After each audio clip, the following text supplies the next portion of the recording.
Hi, my name is Megan Millender, and this is the 16th video installment of Megan Millender Does the NHL. With the regular season over and the postseason only a few days away, there are a lot of things to talk about in the matchups for these conference quarterfinals.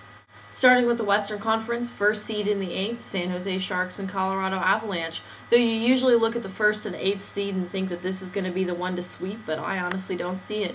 I think Colorado Avalanche is going to give San Jose a run for their money. Though San Jose's never been a team that's well known for their play in the playoffs, I don't see them sweeping Colorado by any means. Colorado, they've got Anderson in net, very good, strong goaltender, gets big when it counts, and Matt Duchene, a young, agile, fast forward. But if nothing else, though I don't particularly think that Colorado is going to win this series, I am happy to see Duchene get the playoff experience. I think that is going to be one of the biggest factors in the playoffs this year. Not every team is going to get the cup, of course not, but these young players like Doughty, Weber, Duchene, Kopitar, these are the players that really need that playoff experience regardless of whether or not they go to the finals. Second seed in the 7th, Chicago Blackhawks and Nashville Predators. I do think that Nashville's going to put up a fight here, but I don't particularly see them overcoming Chicago. Chicago has a very good, strong, young offensive team, and I just don't think that even though Nashville does have good defensemen like obviously young, talented Shea Weber, I think that the key thing here is not to go for the cup, but just go for playoff experience. Hold out as long as you can. That's your best bet, Nashville.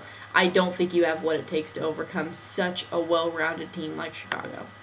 Third seed and 6th seed, Vancouver Canucks and LA Kings, though I do think it's more likely that Vancouver would come out on top over this. This is another one of those things where I like to see the young players get experience. Jonathan Quick, Anze Kopitar, Drew Doughty, all for the LA Kings. I'd like to see them make at least the second round, get that experience in, get knocked out before the Western Conference Finals, and then at least next year when they come back, they've got some playoff experience under their belt. So whenever they make the playoffs next year, they're going to be a little bit more of a threat. I do like this LA team. They've got a lot of really good, talented players. I love Anze Kopitar, love Drew Doughty, and I think Jonathan Quick has a lot of talent.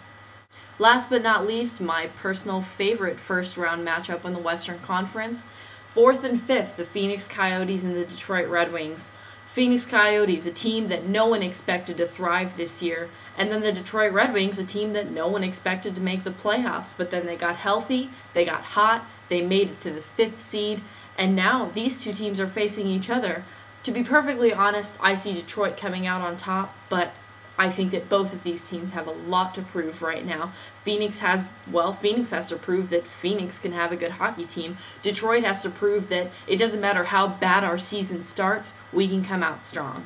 Moving on to the Eastern Conference, 1st and 8th is going to be the Washington Capitals and the Montreal Canadiens. Oddly enough, you'd think that Washington would likely sweep this, but to be perfectly honest, the 4 times that these two teams have played each other, it's been 2-2 in the season. I wouldn't by any means call this an even matchup, but I don't think Montreal is going to lay down. They are going to give them a run for their money, and they are going to put up a fight.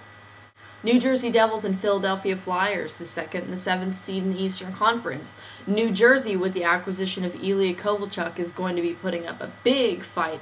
Ilya Kovalchuk and Zach Parise, that 1-2 punch is going to put a lot of heat on the defense for Philly. But not only that, I mean, on the other end, Philly has shown in this last game against the Rangers that they want this, that they want it bad, and they're not just going to sit around and take it from New Jersey, that they're going to put up a fight like many of these teams. I mean, there's not really going to be any team in the playoffs. It's just going to be like, well, I made it to the playoffs, now I guess I'm just going to give up. But I can tell you that Philly's got a lot of heart, and Philly wants this bad. And then, well, I guess if I had fans like Philly, I'd be trying hard too, because I wouldn't want anybody trying to burn my house down or throw more batteries at Santa. 3rd seed in the 6th for the Eastern Conference, Buffalo Sabres and the Boston Bruins. As many of you know, I am a Buffalo Sabres fan, so I'm going to try and keep this one as unbiased as possible. Both of these teams have stellar goaltending. I think that's really going to be key in this matchup right now. On one hand, you've got the Boston Bruins, who have starting, likely, Tim Thomas, who has been a little streaky this season, hasn't really always shown up for his team. And then Tuukka Rask, who has been consistently good. His numbers are phenomenal, but he is very young. He's only 23 years old and has no playoff experience. On the other end of the spectrum, we've got Ryan Miller, who's been consistently good for the Buffalo Sabres all season. Not just good, but a stellar goaltender between the pipes. In the 6 games that these two teams played over the regular season, Boston did win 4 of them, though I do still believe that it's a very even matchup and it's going to be a very interesting series. Last, but certainly not least in the Eastern Conference, I think we should take a minute to talk about the Pittsburgh Penguins and the Ottawa Senators, who's going to be a threat and who isn't. Oddly enough, Ottawa has always played strong against the Pittsburgh Penguins, though in the 4 matchups, Ottawa did win 2 and Pittsburgh won 2. But for some reason, Ottawa always seems to have their number.